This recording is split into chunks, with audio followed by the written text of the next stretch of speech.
Gracias, Sergio. Hola, ¿cómo están? Buenas noches. Bienvenidos una vez más a CAMEX, Cámara Peruana de Comercio Exterior. El día de hoy vamos a dar inicio a un nuevo curso muy interesante. Vamos a hablar justamente del neuroliderazgo. A lo largo de 10 sesiones vamos a estar descubriendo esta parte del neuroliderazgo, ¿no? En este caso las neurociencias aplicadas al mundo del liderazgo, ¿no? Sabemos que el liderazgo es un aspecto muy importante dentro de las organizaciones, el cual va a permitir orientar a las personas a la consecución de objetivos y metas establecidos, como ya sabemos, ¿correcto? Entonces, bienvenido a este curso. Hoy día vamos a iniciar con la primera sesión, ¿no? Que tiene por título Introducción a las neurociencias y al liderazgo. Es la primera unidad del módulo 1, ¿correcto? Mi nombre es León Maximiliano Cutipa Murga, soy MBA en Administración y Dirección de Empresas, Máster en Supply Chain Management. Si tienes alguna pregunta, algún comentario en relación a este tema que vamos a hablar el día de hoy, te invito a que puedas realizar las preguntas a través del canal interno o a través del canal en Facebook, ¿no? Al finalizar esta sesión vamos a estar respondiendo a tus preguntas, a tus inquietudes que puedas tener para poder profundizar un poco más de estos temas, ¿no? Muy bien, entonces vamos a iniciar. Perfecto. Vamos a hablar un poco de qué es la neurociencia, ¿no? Es un aspecto importante poder entender de qué trata esto de las neurociencias y a qué está orientado, ¿no? Como observamos ahí, nos dice que nuestro cerebro nos define, ¿no? Procesa el mundo que nos rodea y determina cómo respondemos a los estímulos. Y es que básicamente nuestro cerebro es el motor principal de nuestras acciones, en este caso, ¿no? Y de todo lo que hacemos y de la forma como interpretamos el mundo, ¿correcto? Es una parte de nuestra estructura física muy importante, el cual define nuestras principales funciones, nuestras principales acciones que realizamos en este mundo, ¿correcto? Muy bien. Pero, ¿qué es en sí esto de las neurociencias, no? Como podemos observar, aquí tenemos una pequeña definición, porque en realidad eh, tratar de definir las neurociencias en algo tan específico como en una definición es un poco complicado, porque en sí las neurociencias abarca bastante, ¿no? Es una disciplina multidisciplinar, ¿no? Valga la redundancia en este caso, se va apoyando de otras disciplinas para poder analizar y entender eh, la parte o la estructura cerebral y cuáles son sus funciones, ¿no? A qué aspecto se orienta una parte del cerebro, etcétera, ¿correcto? Como dice ahí, ¿no? Es la disciplina que busca entender cómo la función cerebral da lugar a las actividades mentales, tales como la percepción, la memoria, el lenguaje e incluso la conciencia, ¿no? Por ahí vamos a ver en un momento algunos casos, ¿no? Muy interesantes de los que ha pasado a lo largo de la historia, incluso de las neurociencias, y cómo ha dado lugar a que esto se convierta en una disciplina estudiada incluso a nivel maestría en algunas universidades, ¿no? Que busca justamente entender a profundidad el cerebro humano, ¿sí? Entonces, en este caso, tenemos que el cerebro es aquella parte que controla las actividades, ¿no? Tales como la percepción, la memoria, así como el lenguaje e incluso la conciencia, ¿no? Muchos por ahí ha habido discusiones en el sentido de dónde se encuentra realmente la conciencia, ¿no? Y es que no hay una parte específica en el cerebro que se diga que la conciencia está en un determinado punto, en una determinada zona del cerebro, ¿no? Incluso algunos expertos de este campo ya han determinado que la conciencia está en todo, ¿no? En toda la estructura, incluso en la médula espinal, ¿correcto? Muy bien, también nos dice que las neurociencias surge con el objetivo de comprender el funcionamiento y la estructura del sistema nervioso, ¿no? Desde distintas aproximaciones mediante metodologías y técnicas diversas, ¿no? Por ahí, diferentes técnicas, metodologías para poder analizar, investigar el cerebro, y viene desde hace muchos años atrás, ¿no? Desde, por ejemplo, desde Aristóteles o Platón, estos grandes filósofos que han tenido la curiosidad también de querer saber qué es la estructura del cerebro, cómo funciona y todos estos aspectos, ¿no? Tenemos también a René Descartes, que tenía esa curiosidad de poder conocer e entender esta parte de la estructura cerebral, ¿no? Algo muy interesante que lo vamos a ir descubriendo poco a poco, ¿no? Entonces, los avances que se han ido dando, obviamente han dado surgimiento a grandes descubrimientos, pero algo importante es que nuestro cerebro es muy complejo, ¿no? Y hay muchas cosas todavía por descubrir. Y bueno, hasta ahora hemos avanzado bastante bien, pero hay muchas cosas más por descubrir, ¿no? Es así que la neurociencia se va apoyando de otras disciplinas, ¿no? Para poder entender. Como dice también ahí, dice, para afrontar las grandes cuestiones acerca de la mente junto al gran desarrollo de las neurociencias de las últimas décadas, es imprescindible un abordaje multidisciplinar, ¿no? No podemos hablar solo de las neurociencias como algo específico y puntual, ¿no? Sino hablamos de otras disciplinas como la psicología, la antropología, ¿no? La biología también, ¿no? Es un aspecto en el cual cada una de estas disciplinas van contribuyendo para que las neurociencias pueda conocer un poco más de la estructura cerebral, las funciones, ¿no? Qué actividades controlan ciertas zonas del cerebro, entre otros, ¿correcto? Muy bien, entonces, ojo, en este caso, hablar de neurociencias es justamente un abordaje multidisciplinar, como dice ahí en la presentación, ¿no? Muy bien. Vamos con el aspecto de los orígenes y los antecedentes de las neurociencias, ¿no?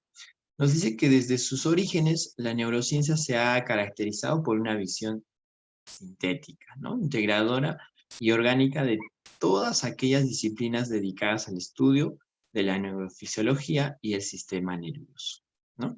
Ya hemos mencionado hace un momento que las neurociencias no solamente es algo puntual y una disciplina separada de otras, no. En realidad, las neurociencias se apoya de otras disciplinas para poder entender mejor y poder descubrir las funciones básicas y más complejas del cerebro. Tal es así de que incluso la parte de las tecnologías ha estado inmerso y está inmerso ahora más que nunca para poder entender, por ejemplo, el comportamiento de las personas, ¿no? Al momento de tomar una decisión, ¿no? Los gestos que vamos poniendo en nuestro rostro, por ejemplo, ya tiene un análisis a través de un lenguaje de los gestos, ¿no? Entre otros aspectos como las respuestas galvánicas, ¿no? La palpitación del corazón, todo eso da lugar a que el cerebro tiene ciertas condiciones para poder condicionar nuestras acciones, ¿no? Eso es muy importante de entender también, ¿sí? Tenemos aquí a Thomas Willis, ¿no? Uno de los personajes que ha contribuido también en esto de del origen y los antecedentes de las neurociencias, ¿no? Él básicamente ha escrito un libro, ¿no? Ha publicado un libro que tiene por nombre Tratado sobre la anatomía cerebral, ¿no? En el año 1664, hace muchos años atrás, ¿no? Y ojo, a esto todavía le preceden, como les mencionaba hace un momento, Platón y Aristóteles, ¿no? Y otros filósofos más. En este caso, los más conocidos son Platón y Aristóteles, ¿no? Los cuales ya tenían esa curiosidad de poder entender y descubrir este aspecto, ¿no? De la estructura cerebral y las funciones. Por ahí algunos realizaban, pues, ¿no? Por ahí algunas eh, cortaban los cerebros de las personas que habían fallecido en ese entonces y querían ver la estructura, básicamente la estructura, porque más a fondo, más a profundidad no se podía estudiar todavía en ese momento, ¿no? Bueno, en este caso tenemos a Thomas Willis, ¿no? El primer gran intento de conocer a fondo el sistema nervioso y especialmente la porción encefálica, ¿no? Como qué tamaño tenía o si el tamaño determinaba la inteligencia o no, ¿correcto? Muy bien.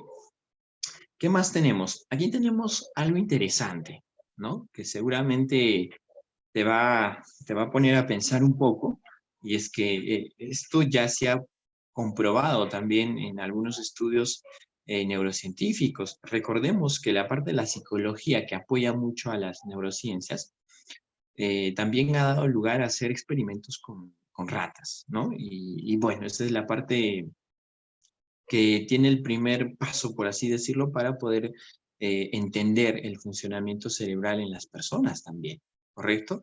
Resulta que en algún momento, ¿no? A través de la neuropsicología se ha extirpado algunas partes del cerebro de una rata para ver cómo reaccionaba después. Y efectivamente olvidaba algunas cosas, ¿no? Que había aprendido la rata a través de un experimento, ¿no? Y es muy interesante todo esto porque llevado al campo, ¿no? De las personas, ya tenemos alguna idea de cómo funciona el cerebro, ¿correcto? Y tenemos el caso de Phineas Gates, ¿no? Él era un joven de 25 años, más o menos en aquellos tiempos, en el año de 1848 aproximadamente, y era un capataz. A los 25 años, un capataz de un centro ferroviario, ¿no? Ferrocarriles, y como dice ahí, ¿no? Que trabajando como obrero en un proyecto de ferrocarriles en Nueva Inglaterra, padeció un accidente, ¿no? Una gran barra de hierro le atravesó el rostro, perdiendo parte de su cavidad craneal. Como puedes observar en la imagen, ¿no? A través de un accidente, él, ¿no? Bueno, le ha atravesado una barra de hierro, ¿no? Ingresando por la mejilla izquierda y saliendo por la parte superior del cráneo, ¿correcto? Obviamente ha perdido la vista, como puedes observar en la imagen, pero algo interesante es que después de haber pasado el accidente, Phineas Gates, eh, al poco tiempo de haber pasado el accidente, recobró la conciencia, ¿no? Incluso en ese momento habló con las personas que estaban a su alrededor, ¿no? Y le preguntó qué pasó, ¿no? Él estaba prácticamente consciente, ¿no? Tal es así de que le llamó la atención bastante en este momento, ¿no?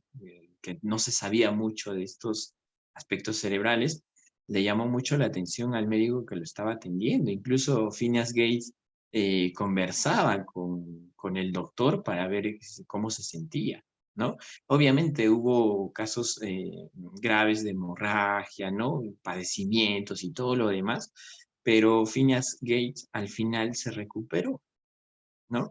Pero algo interesante es que Phineas Gates había cambiado drásticamente su forma de ser. Ya no era el Phineas Gates que antes se conocía, ¿no? Antes era un chico muy extrovertido, muy alegre, muy centrado, ¿no? Por eso era un capataz muy responsable. Pero una vez pasado el accidente y una vez recuperado, ya no era el mismo. No coordinaba muy bien algunas cosas, era antipático, era irritable con sus compañeros de trabajo, ¿no? Y esto da lugar también a algo interesante, y es que en las personas, una parte de nuestro cerebro que al final termina de madurar es la parte frontal, ¿no?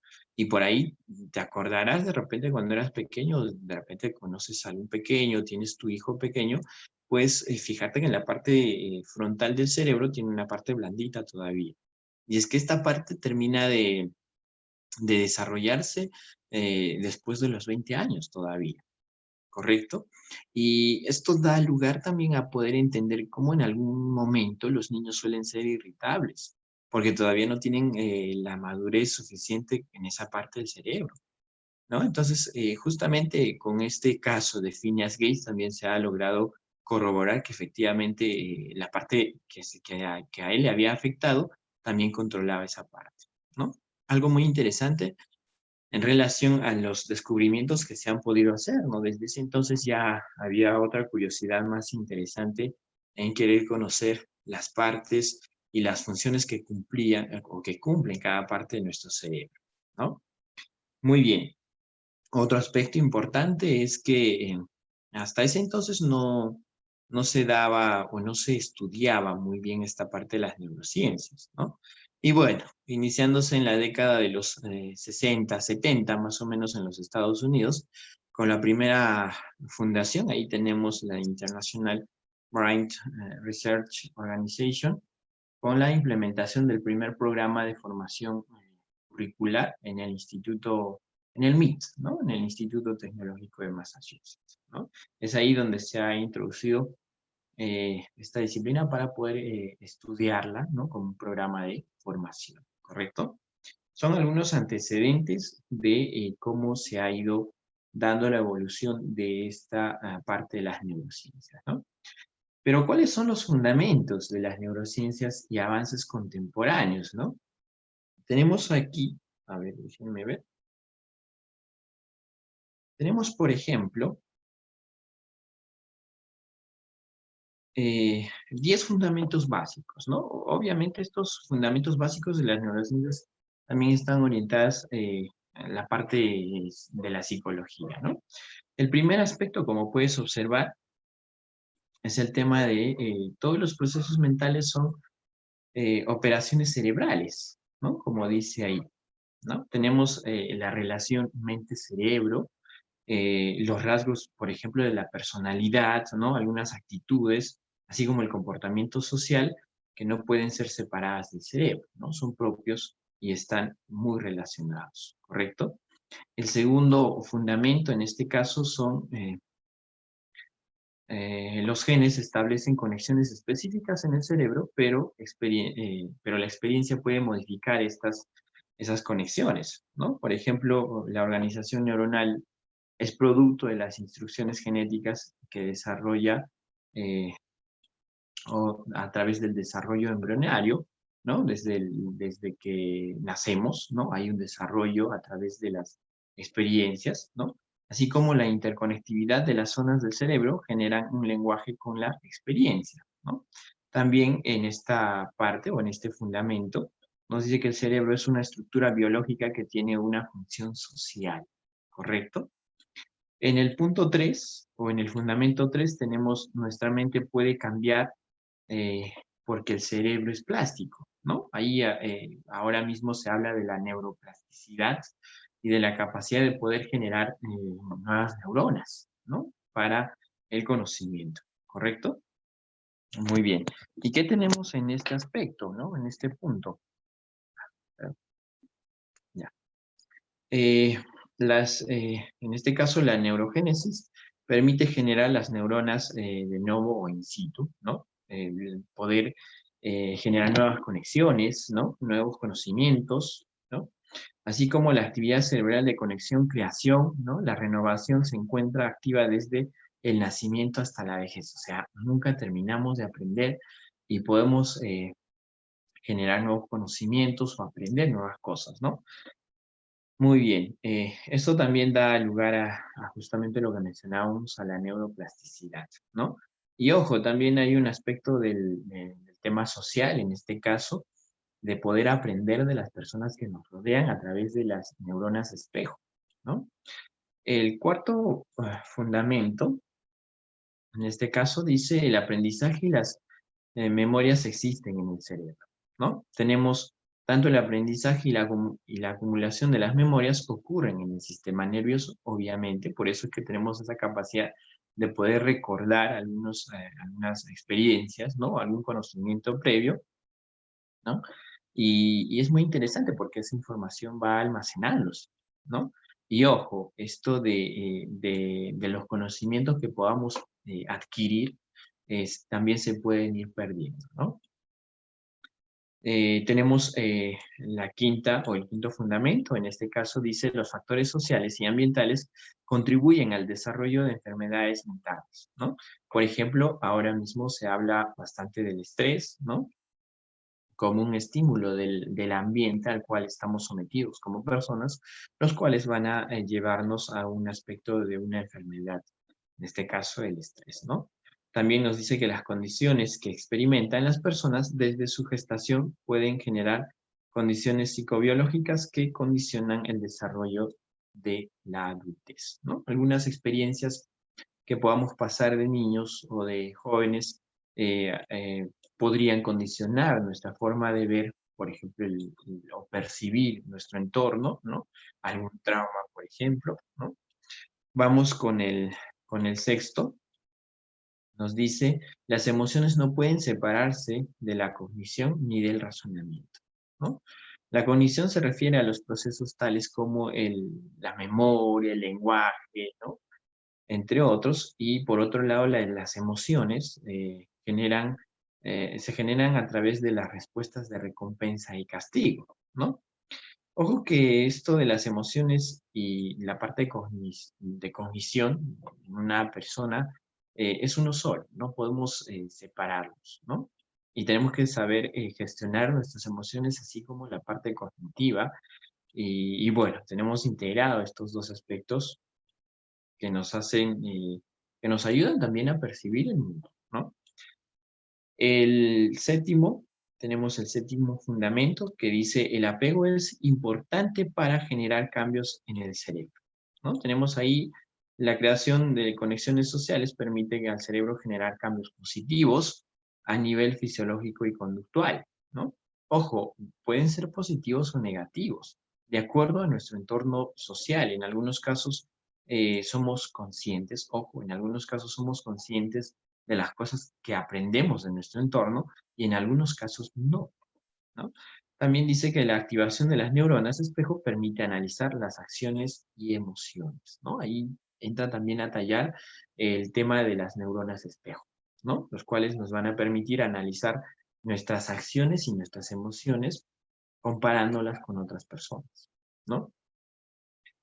El aspecto o el fundamento 8 nos dice la imaginación es clave para el aprendizaje, ¿no? Algo muy importante dentro de la neuroeducación, por ejemplo, o dentro de las organizaciones, en el cual constantemente hay cambios, ¿no? Y estos cambios traen consigo nuevos aprendizajes, nuevos conocimientos también, ¿no?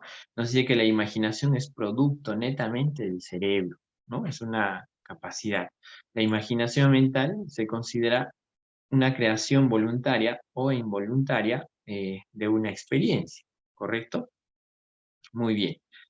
Y vamos con el 9, ¿no? El fundamento número 9 nos dice el cerebro maneja información tanto a nivel consciente como inconsciente. Consciente o inconsciente, ¿sí? Hay que tener presente estos dos aspectos, la parte consciente y la parte inconsciente. Por ejemplo, conscientemente puedes estar escuchándome, puedes más o menos sentir qué es el tema que estamos hablando, ¿no? Poder entender y poder imaginar algunos conocimientos por ahí, algunas experiencias y relacionarlo con lo que estamos mencionando. Pero más allá de esto está el aspecto inconsciente, que seguramente se está dando cuenta de cuál es la temperatura, ¿no? Los gestos que pueda estar poniendo en este momento, ¿no? O otros aspectos como la tonalidad de mi voz, etcétera, ¿correcto? Que probablemente conscientemente no te estés fijando en eso, ¿sí? Y es que la parte consciente, así como la parte inconsciente, generan transmiten información, por así decirlo, y se va almacenando esta información. Ojo, la parte inconsciente muchas veces no la podemos recordar fácilmente, ¿no? Y es ahí el tema, por ejemplo, de las psicoterapias, en el cual el psicólogo te induce en una sesión, ¿no? Y tú vas recordando algunas cosas que conscientemente no las recordabas, ¿correcto? Es muy importante esto entender porque, como dice ahí, ¿no? El cerebro maneja información tanto a nivel consciente como a nivel inconsciente, ¿correcto? Y bueno, algunos fundamentos es que la conciencia es la habilidad que poseemos para poder discriminar algún estímulo, ¿no? Y el cerebro también maneja información a nivel inconsciente, como ya lo dijimos, ¿no? Y el último fundamento, el décimo, sería la aplicabilidad del conocimiento neurocientífico a la psicología tiene un componente ético, ¿no? El cerebro aprende, cambia, se adapta y bueno, se enfrenta a algunos aspectos también. La neurociencia debe aportar a la comprensión de procesos mentales.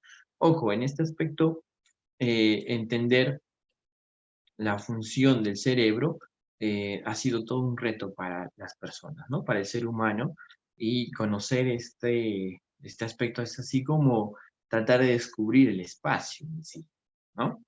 Muy bien, entonces estos son los 10 fundamentos de las neurociencias, obviamente apoyadas por la parte de la psicología, ¿no? ¿Qué más tenemos? Algunos avances contemporáneos, por ejemplo, tenemos en el aspecto de la gestión empresarial, ¿no? Que se está aplicando bastante esto de las neurociencias, y tenemos aquí 6 aspectos fundamentales en los cuales tiene una aplicación práctica, ¿no? Y es que hablamos, por ejemplo, de la toma de decisiones, ¿no? Dentro de una organización. Y ojo, ¿quiénes toman las decisiones dentro de las organizaciones? Las personas, ¿no? En este caso, el gerente, los jefes, los subgerentes, etcétera, ¿no? Y estas decisiones que se van a tomar pasan por un proceso cognitivo, ¿no? El cerebro juega un papel importante en tomar decisiones aquí, pero ojo, también juega un papel importante la parte emocional. Recordemos que las personas somos en un 95% emocionales y estamos condicionados por esto, ¿correcto? Entonces, algo importante que tomar en cuenta es eso, antes de poder decidir algo, ¿no? Y ser conscientes también que la parte emocional podría jugar un papel importante, ¿sí? La otra aplicación práctica, en este caso dentro de la gestión empresarial, es la gestión del cambio, ¿no? Acabamos de mencionar la neuroplasticidad y justamente ahí viene la gestión del cambio. Cuando un gerente, ¿no? O un dueño de empresa menciona que va a haber un cambio dentro de la organización, inmediatamente existe la resistencia de los colaboradores a ese cambio, ¿no? Tratan de evitar el cambio, porque muchas veces esto implica que las personas tengan que aprender nuevas cosas, tengan que adaptarse, ¿no? Entre otros aspectos, y justamente eso es lo que a ellos no les gusta, ¿no? Hay muchas personas que están contentos en su zona de confort y quieren mantenerse ahí, ¿correcto? Pero ojo, ¿es posible el cambio? Claro que sí. Muchas empresas ya lo han hecho. A pesar de la resistencia, lo más importante en este caso es el compromiso de los colaboradores, especialmente de la parte gerencial, ¿no? También hablamos como otra aplicación práctica el desarrollo de la inteligencia individual y colectiva, ¿no? El desarrollo de la inteligencia tiene mucha explicación también, y bastante porque muchos expertos en este campo han tratado de determinar la inteligencia, por ahí algunos han dado a entender o han hablado de la inteligencia múltiple, ¿no? Entre otros aspectos, ¿correcto? Pero bueno, al final lo que determinamos de todo esto es que el ser humano es una de las especies que básicamente tiene esa capacidad de razonar y poder determinar, ¿no? Algunos aspectos y tomar decisiones, ¿correcto? Considerando las consecuencias de esas decisiones que podamos tomar, ¿sí? Otro aspecto importante es la motivación también, ¿no? La motivación para poder eh, orientar a la consecución de objetivos dentro de una organización es fundamental.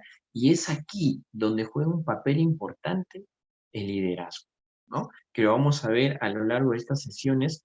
El día de hoy esto es una introducción pequeña, ¿no? Al campo de las neurociencias y al liderazgo, pero ojo, un líder está inmerso en la parte de la motivación de sus colaboradores, ¿sí?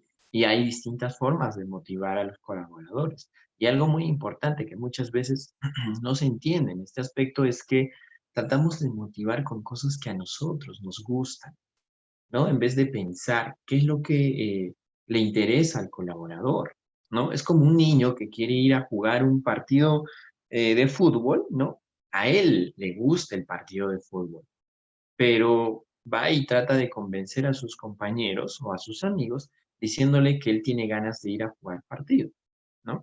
Pero previamente no indaga si a sus compañeros le agradaría ir a jugar un partido o no. Y bueno, en este aspecto es buscar, ¿no? Las motivaciones o los impulsos de los seguidores o los colaboradores para alinear esas metas, objetivos de cada uno de los colaboradores con los objetivos de la organización, ¿correcto? Vamos con el otro aspecto, la creatividad, ¿no? Tenemos ahí el tema de la creatividad y es un aspecto también netamente cerebral en el cual se van realizando algunas, ¿no? Una combinación, una imaginación, y eso obviamente tiene que ir al campo de la aplicación, traduciéndose en la innovación, ¿correcto? La creatividad es un proceso mental y la innovación es la materialización de esa idea, ¿correcto? Y bueno, la otra aplicación en este caso sería la parte de recursos humanos, ¿no? Dentro de las organizaciones. Y ojo, también dentro de recursos humanos hablamos de liderazgo, ¿no? De poder identificar a aquellas personas que tienen cierta influencia en los colaboradores de una organización para que él pueda contribuir, ¿no? A que estas personas o estos colaboradores contribuyan también con el logro de los objetivos de una empresa, ¿correcto? Son muchas cosas en este aspecto a poder descubrir, pero son algunos avances contemporáneos de la parte de las neurociencias aplicadas a la gestión empresarial, ¿no? Vamos ahora con los avances contemporáneos en el campo del liderazgo, ¿no? Las aplicaciones prácticas básicas que tenemos, 4, puedes observar ahí. El primero es el liderazgo y las relaciones profundas y positivas con los colaboradores. Y es que algo que tenemos que entender muy bien es que la parte de liderazgo, ¿no? Eh, no implica poder ordenar algo a alguien, ¿no? Sino implica generar una confianza, ¿correcto? Para que el individuo, los seguidores, se sientan motivados sin la necesidad de una presión, ¿no? Sin la necesidad de un ambiente hostil, de querer obedecer a la fuerza a alguien, sino de generar relaciones profundas, de compromiso, y que estas relaciones profundas sean positivas entre los seguidores o colaboradores y el líder, ¿correcto? Otro aspecto también es cómo crear confianza, cómo crea un líder confianza en su equipo de trabajo, ¿correcto? Y ojo, esto de crear confianza no es tan sencillo como parece, ¿no? Y implica paciencia y tiempo muchas veces para poder ganarse la confianza de los colaboradores. Y cada acción cuenta, ¿correcto? Por ejemplo, un líder que dice que logremos un objetivo, por ejemplo, yo qué sé, lograr una cuota de ventas, ¿no? La motivación puede estar ahí, perfecto, el líder puede impulsar, puede hacer que los colaboradores se muevan, pero ojo, si el líder no es el iniciador de esta acción, los seguidores no van a, en este caso, no van a realizar la acción por sí sola, ellos quieren ver, ¿no? Que el líder también está comprometido con el equipo, ¿correcto? Otro aspecto es la generación de pensamiento y emociones positivas en un líder y en su grupo, ¿no? Ojo, aquí hay personas que sí, ¿no? Tienen un liderazgo establecido a través de un puesto, por ejemplo, pero muchas veces no suelen gestionar muy bien sus emociones, ¿no? Y ojo, el líder es un individuo que tiene que tener esa habilidad de poder reconocer sus emociones y poderlas gestionar de la manera más positiva posible, ¿no? Para que no pueda generar, en este caso, un ambiente de hostilidad, ¿no? Un ambiente de temor, ¿correcto? En sus colaboradores. Porque si sucediera eso, los colaboradores van a resistirse un poco y van a querer alejarse de él, ¿no? Muy bien. Y por último, en este caso tenemos el rol de las emociones en la toma de decisiones y la percepción de un líder, ¿no?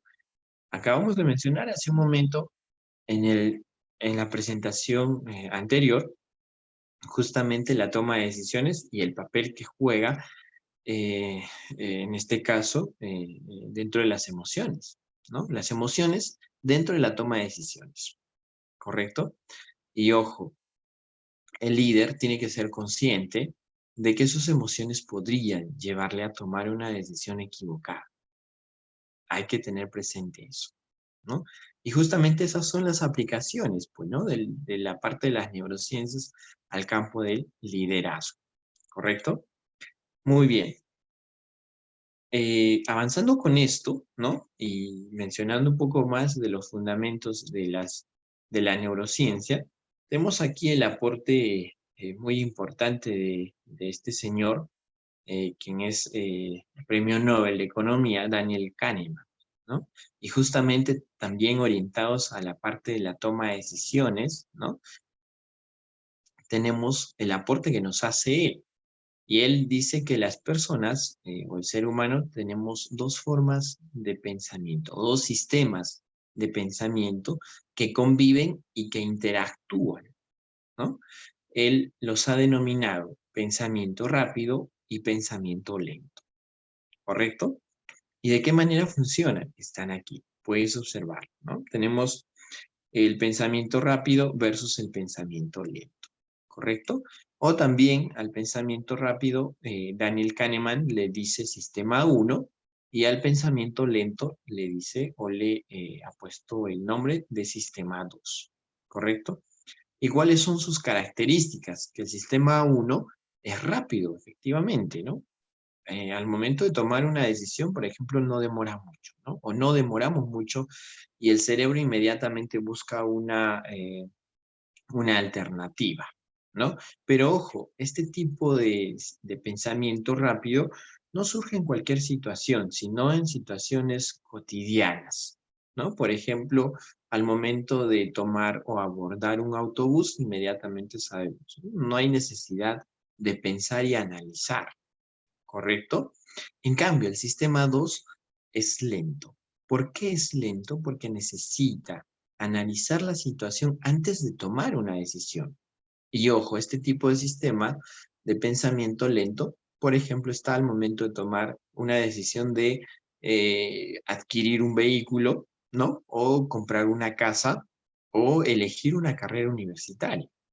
No, ahí necesitamos tiempo y recurso, esfuerzos para poder tomar una buena decisión, ¿correcto? Te das cuenta que sí, efectivamente tenemos estos dos sistemas de pensamiento y ese es el aporte que nos da Daniel Kahneman, ¿no? Otra característica de estos sistemas es que el sistema 1 es inconsciente, en cambio el sistema 2 es consciente, ¿correcto? Fíjate en esto, ¿no? El pensamiento rápido es inconsciente y el pensamiento lento es consciente, ¿no? Cuando alguien, por ejemplo, está manejando un vehículo en una carretera alejada, ¿no? Donde no hay muchos vehículos, inmediatamente la parte inconsciente, ¿no? Toma, en este caso, eh, hacemos uso de este sistema de pensamiento para conducir el vehículo, porque no necesitamos analizar muy bien, porque estamos en una pista o autopista sin muchos vehículos, ¿no? Pero imaginemos ahora en otro caso que queramos estacionar o aparcar el coche en un espacio reducido, ¿no? Ahí tenemos la parte consciente, ¿no? Del sistema 2 para poder distribuir el espacio y evitar chocar con algún objeto, en este caso un vehículo o un muro, ¿no? También nos dice que el sistema 1 es experimentador, curioso, ¿no? Y el sistema 2 es más analítico, ¿correcto? El sistema 1 también es más intuitivo, más emocional. En cambio, el sistema 2 es más esforzado, ¿no? Eh, bueno, al final, el sistema 1 es emocional y el sistema 2 es cognitivo, ¿correcto? Estos son los aportes que nos da Daniel Kahneman en relación a la forma de pensar de los individuos y que constantemente estos dos sistemas están interactuando, ¿no? Y es ahí donde también esta parte va aplicada a la parte gerencial o la parte de liderazgo dentro de las organizaciones para tomar decisiones, ¿no? Obviamente, alguna decisión cotidiana muy recurrente será tomada a través del sistema 1 o a través del pensamiento rápido, ¿no? Pero si hay alguna situación no muy cotidiana, algo especial, hay algo, ¿no? ¿no? Puntual. Entonces haremos uso del pensamiento lento o del sistema 2 para poder analizar la situación y ver qué consecuencias podría traer esto, que es fundamental obviamente dentro de la dirección de la empresa o dentro del liderazgo, ¿no? Muy bien, vamos también un poco a entender las partes del sistema nervioso central y algunas funciones básicas, ¿no? Que es muy importante conocerlas, ¿no? Aquí te pongo una lámina para que puedas entender mejor esto. Por ejemplo, vamos por la parte superior, ¿no? Tenemos la corteza cerebral y justamente está señalando ahí qué parte de nuestro cerebro es la corteza cerebral, ¿no? Y obviamente es la parte que recubre prácticamente el cerebro, ¿no? Como dice ahí, cubre la superficie cerebral, ¿no? Rige las funciones superiores de las que somos conscientes. Ojo, esta parte de la corteza cerebral está orientada a la parte consciente, ¿no? Por ejemplo, la percepción sensorial de los 5 sentidos, ¿no? Cuando alguien toca, por ejemplo, algo caliente, inmediatamente, ¿no? Quitamos la mano, o si sentimos algo áspero, ¿no? Un olor desagradable, etcétera, ¿correcto? También es responsable de los movimientos voluntarios, así como el lenguaje, una parte emocional y también de los pensamientos, ¿sí? Vamos ahora con el cerebelo, ¿no? Que es otra parte del sistema nervioso central. Y ojo, el cerebelo está en la parte posterior, ¿no? De nuestro cerebro, como puedes observar en la imagen, y es el centro de coordinación, ¿correcto? Integra la información que recibe o que recibimos a través de los 5 sentidos, ¿no? Y también hace que el movimiento sea fluido y coordinado, ¿no? Al momento de andar, por ejemplo, hace que esta parte del cerebelo hace que nosotros tengamos una coordinación, ¿sí? Ojo aquí, cualquier daño en estas partes cerebrales podría traer una consecuencia, una repercusión, así como el que hemos analizado el caso de Phineas Gage, ¿no? Y justamente él tenía un daño en la parte de la corteza cerebral, la parte frontal, el cual obviamente estaba orientado a esos aspectos de pérdida de las emociones, ¿no? Del pensamiento. Phineas Gates, pasado el accidente que tuvo, nunca más fue el mismo, ¿no? Y lo mismo sucedía con el experimento de las ratas, por ejemplo, ¿no? Le extirparon una parte del cerebro y la rata, en este caso, no conocía ciertas rutas que había aprendido previamente, ¿correcto? Entonces, estos aspectos son muy interesantes analizarlos, ¿no? Vamos con la otra parte del sistema nervioso y tenemos ahí el tronco encefálico, ¿no? La parte celeste o azul, de repente, como se ve en tu pantalla, y nos dice que controlan las funciones vitales, ¿no? Así como el latido cardíaco, ¿no? La respiración, el ritmo del sueño o vigilia, ¿no? Los núcleos nerviosos de los sentidos, así como el movimiento de la cabeza y del cuello, ¿no? Esa es la parte del tronco encefálico, ¿no? También tenemos la médula espinal, ¿no? Que está señalado ahí con la parte, con el cuadro oscuro, de color negro, y nos dice que comunica el cerebro y los nervios periféricos, ¿no? Conduce las sensaciones al cerebro, así como lleva los impulsos y los movimientos voluntarios e involuntarios, ¿no? Luego tenemos el hipocampo y el sistema límbico, ¿no? La parte roja o rosada, como puedes observar en tu pantalla, y nos dice que es la sede principal de la memoria y del aprendizaje, ¿no? Forma parte de nuestro sistema límbico, ¿no? Que es el principal rector de las emociones. Ojo, esto del hipocampo y el sistema límbico es la parte central, ¿no? De las emociones, ¿sí? Y bueno, también algo importante que tenemos que conocer de esta parte del sistema nervioso central es el tálamo y núcleo grises, los núcleos grises, ¿no? Que tenemos ahí, así como el hipotálamo, ¿correcto? Vamos con el tálamo y núcleos grises. Nos dice eh, estación intermedia entre la corteza y el tronco cerebral que controla, ¿no? Que tiene un control del movimiento y del tono, ¿correcto?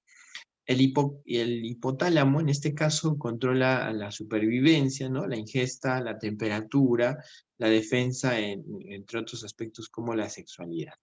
¿Correcto? Básicamente estaría orientado también a la supervivencia básica de la especie humana.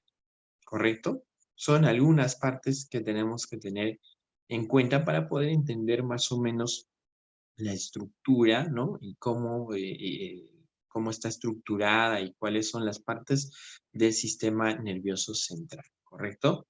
Muy bien.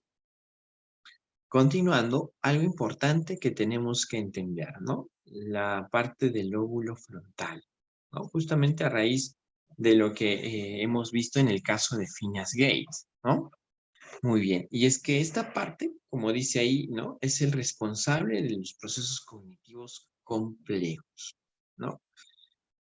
También llamados, ¿no? Las funciones ejecutivas, ¿correcto? Justamente la parte del lóbulo frontal, el cual ha sido dañado en el accidente que pasó este señor Phineas Gates, ¿no? También nos dice que estas funciones son operaciones mentales dirigidas hacia un fin que permite el control conductual, es decir, posibilitan que podamos, ¿no? Elegir, planificar, tomar decisiones voluntarias y conscientes, ¿correcto? Algo importante para poder entender y el papel que juega el óvulo frontal, ¿no? Dentro de nuestras acciones, nuestras acciones cotidianas, ¿no? Del día a día, ¿correcto? Entonces, algo también que quiero mencionar en esta parte es que, como lo dije hace un momento, ¿no? Cualquier daño que se pueda generar en alguna parte o zona del cerebro va a repercutir, ¿no? Por ejemplo, en el caso anterior, si yo tengo o sufro algún daño en la parte del cerebelo, ¿no? Vamos a tener alguna, en este caso, ya no percibir de repente de manera adecuada a través de nuestros 5 sentidos ciertas sensaciones, ¿no? Algo que obviamente es fundamental para poder interpretar nuestro entorno, ¿no? Muy bien. Lo mismo en cualquiera de estas zonas. Ojo, que son estas las partes más, en este caso, más resaltantes, por así decirlo, porque hay todavía hay mucho más por descubrir acá, ¿no? Tenemos partes más pequeñas, más específicas y que tienen ciertas funciones dentro de, ¿no? De todo este conjunto de actividades que va realizando el cerebro, ¿no? Y es que es, como lo dije hace un momento también, es todo muy complejo, ¿no? Y muy interesante también al mismo tiempo, ¿correcto? Muy bien.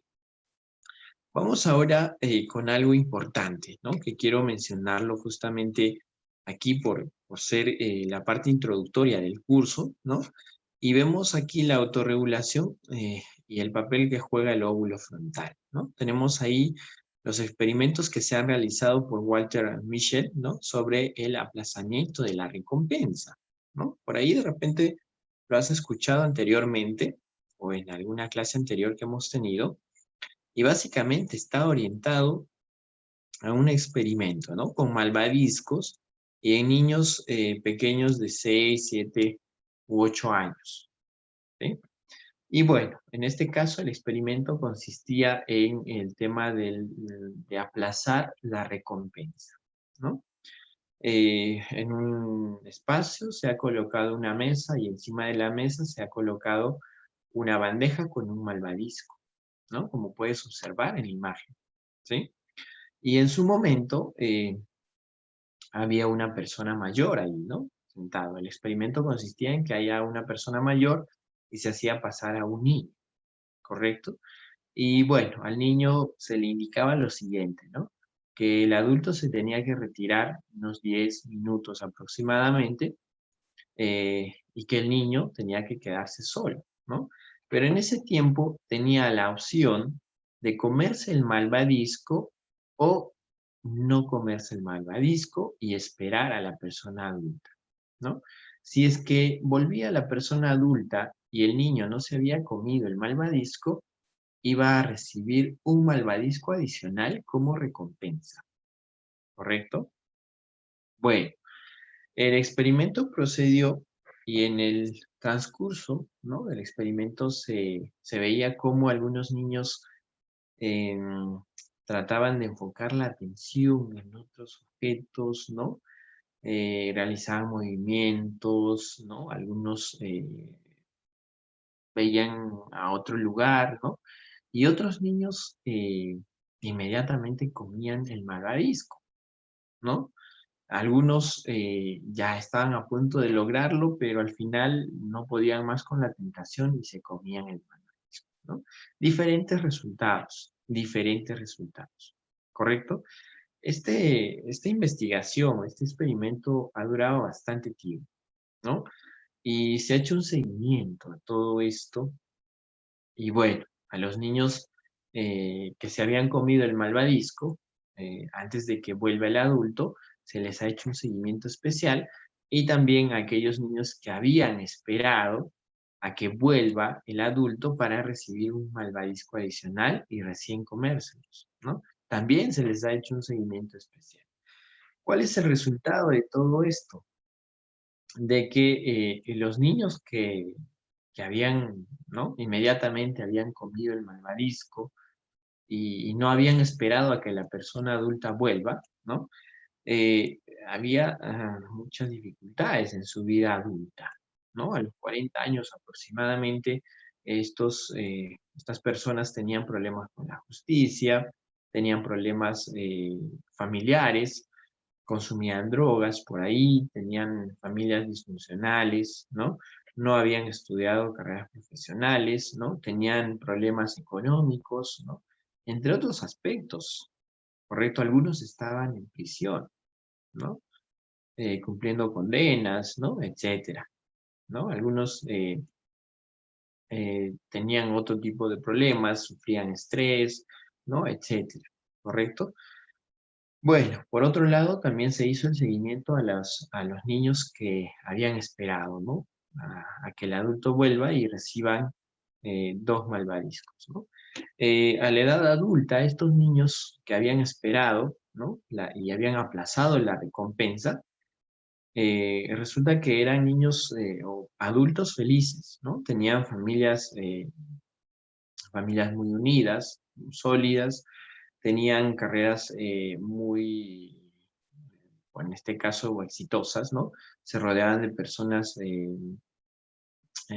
interesantes, por ahí tenían un control emocional bastante bueno, no tenían problemas, no sufrían mucho de estrés, ¿no? Tenían una vida emocional, ¿no?, laboral, amorosa, etcétera, muy, muy agradable, ¿correcto? Y esas son los resultados de este tipo de investigación que se han hecho, ¿no?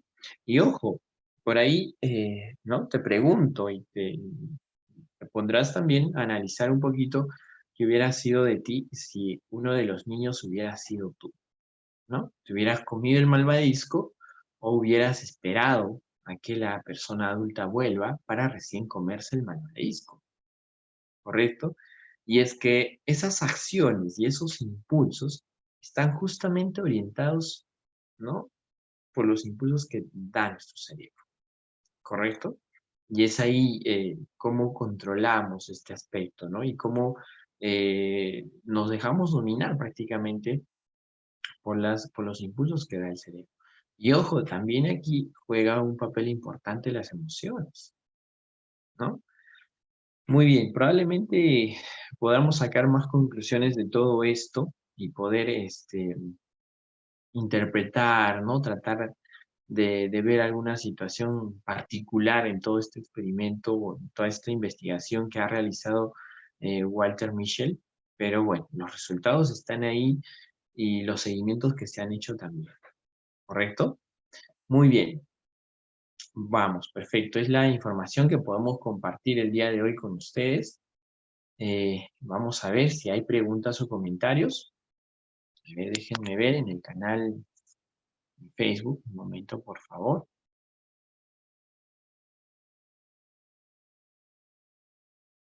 Muy bien, perfecto. Tenemos ahí, muy bien, Rosemary Loro. A ver si tienen alguna pregunta, algún comentario, adelante por favor para poder compartir y ampliar un poco más los conocimientos, ¿no? Algo también que se me ha pasado mencionar es justamente el tema de la definición entre liderazgo y líder, ¿no? Ya un poquito ingresando también al tema que vamos a desarrollar la siguiente clase, ¿no? Vamos a ver algunos tipos de líderes, ¿no? Siempre orientado a la parte de las neurociencias. Ojo, cuando hablamos de liderazgo, ¿no? No hablamos de un individuo como tal, ¿sí? El liderazgo, ¿no? Como su nombre dice al final, liderazgo, viene de la parte de algunas características específicas que un individuo debe tener, ¿no? O que un líder debe tener, ¿correcto? Como la empatía, el control emocional, entre otros aspectos, ¿correcto? Pero ojo, si mencionamos simplemente al líder como tal, estamos hablando de un individuo, ¿no? De una persona que tiene esas características de líder, ¿correcto? Esa es la diferencia, entonces, no podemos confundir estos términos porque en algunos casos suele suceder, ¿no? Mencionamos líder y liderazgo como algo similar, pero en realidad, oh, ¿no?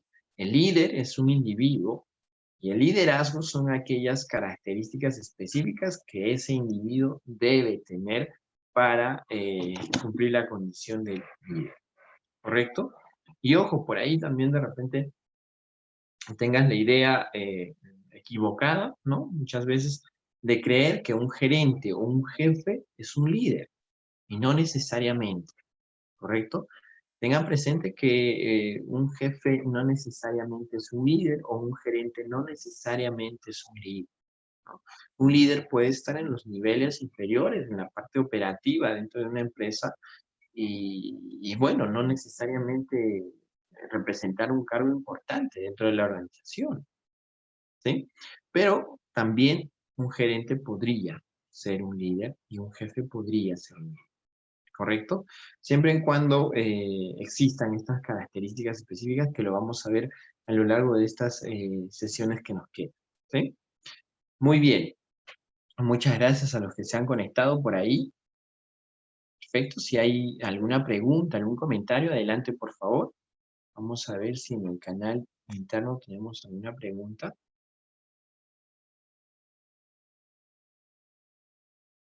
Muy bien,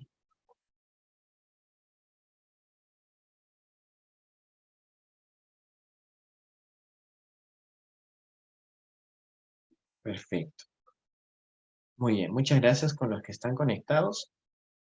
Vamos ahora a este aspecto te proporciono aquí mis datos para que me puedas consultar si tienes alguna duda o quieres hacer alguna consulta luego de terminar esta sesión, ¿no? Y nada, te invito, el día de mañana también vamos a estar en este mismo horario descubriendo un poco más de esta parte de neuroliderazgo, ¿no? A ver, déjame ver, creo que aquí tengo lo que vamos a ver el día de mañana. Perfecto,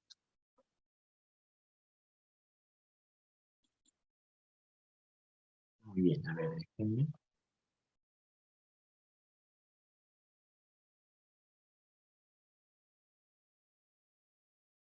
Muy bien.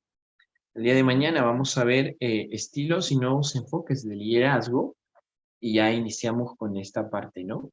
Más a profundidad y vamos a traer también algunos casos, como el día de hoy hemos mencionado alguna situación específica de algunos personajes que han dado lugar a la parte, al surgimiento de las neurociencias, ¿no? Y los aportes que han tenido, obviamente, en este campo de conocimiento, ¿sí? Muy bien, muchas gracias por, por su tiempo y su espacio. Vamos a dar por finalizada la sesión de hoy. A ver, perfecto. Y bueno, te dejo ahí mis datos, ¿no? Para que me puedas realizar alguna pregunta, alguna consulta que pueda surgir. Muchas gracias, que tengas una bonita noche y nos vemos el día de mañana. Chao, chao.